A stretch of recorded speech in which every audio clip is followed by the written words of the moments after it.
Hello. তো কালকে সন্ধেবেলা না বসে বসে এমনি ইনস্টাগ্রামটা স্ক্রল করছিলাম, তো হঠাৎ করে না একটা পনিরের দারুণ রেসিপি দেখতে পেলাম। মানে এর আগে পনির অনেক রকমভাবে ট্রাই করেছি, বাট এইভাবে কখনো ট্রাই করিনি। তো ভাবছি আজকে একবার পনিরটা এইভাবেই ট্রাই করে দেখবো। আর মানে এই রেসিপিটা করার জন্য যে যে জিনিসগুলো লাগবে মোটামুটি সবই আমার কাছে আছে, শুধু একটা জিনিস নেই, সেটা হচ্ছে ফ্রেশ ক্রিম। তো ভাবছি এইটা ছাড়াই একবার ট্রাই করে দেখি, নেক্সট বার এইটা দিয়ে ট্রাই করবো। তো চলো এখন রেসিপিটাকে তোমাদের সাথে শেয়ার করে নিই, আর খেতে কেমন হয়েছে সেটা আমি তোমাদেরকে ভিডিওটা শেষে বলছি। তো চলো এখন তোমাদের সাথে রেসিপিটা শেয়ার করে নিই, চলো। এই রান্নাটার জন্য না একদমই বেশি উপকরণ লাগবে না, যেমন লাগবে হচ্ছে তোমার একটা ক্যাপসিকাম, দুটো টমেটো আর একটা পেঁয়াজ। তো এইগুলোকে না প্রথমে একটু কিউব কিউব করে কেটে নিতে হবে, মানে চিলি চিকেনের জন্য যেভাবে পেঁয়াজ আর ক্যাপসিকামগুলো কাটা হয় সেভাবে, শুধু এক্সট্রা হচ্ছে টমেটো, মানে এই রেসিপিটাতে এক্সট্রা হচ্ছে টমেটোটা লাগবে। তো প্রথমে ক্যাপসিকাম, পেঁয়াজ, টমেটো ওগুলোকে কিউব কিউব করে কেটে নিতে হবে। তারপর একটা যে কোনো কিছু পাত্র নিতে পারো, তার মধ্যে পরিমাণ মতো টক দই, 2 চামচ বেসন আর পরিমাণ মতো নুন, আর তোমরা যেরকম ঝাল পছন্দ করো সেই হিসেবে লঙ্কার গুঁড়ো, 1 চামচ হলুদ গুঁড়ো, 1 চামচ জিরে গুঁড়ো, আর অল্প একটু দিয়েছি গরম মশলা, আর 1 চামচ দিয়েছি আদা বাটা, আর 1 চামচ দিয়েছি রসুন বাটা, আর দিচ্ছি কাসুরি মেথি। কাসুরি মেথিটাকে না এভাবে হাতে একটু ম্যাশ করে দিতে পারো, তাহলে স্মেলটা আরও ভালো বেরোয়। আর তারপর দিয়েছি সর্ষের তেল গরম করে ওর মধ্যে দিয়ে দিয়েছি।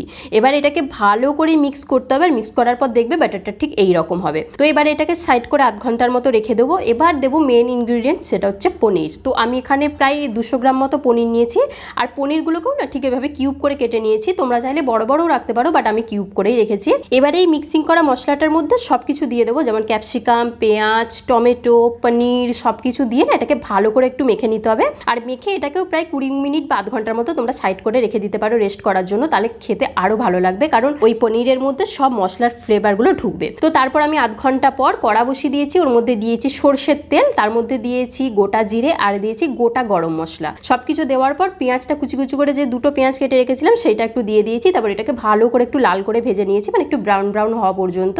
আর তারপর আমি এর মধ্যে দিয়েছি একটা গোটা টমেটো পিউরি, মানে একটা বড় দেখে লাল সাইজ টমেটো। তো সেটাকে আমি ভালো করে মিক্সিতে ব্লেন্ড করে নিয়েছি, দিয়ে পেঁয়াজের মধ্যে দিয়ে ওটাকে ভালো করে একটু কষিয়ে নিয়েছি। আর একটু জল দিয়েও না মাঝে মাঝে কষিও, তাহলে টমেটোর যে কাঁচা গন্ধটা সেটা চলে যাবে। তো তারপর যখন মশলা থেকে তেল ছেড়ে দেবে, তারপর এই ম্যারিনেট করা পনিরটা ওর মধ্যে দিয়ে 5 মিনিট মতো একটু নাড়িয়ে চাড়িয়ে নিতে হবে কষানোর মতো। তো তারপর জল দিয়ে দিতে হবে।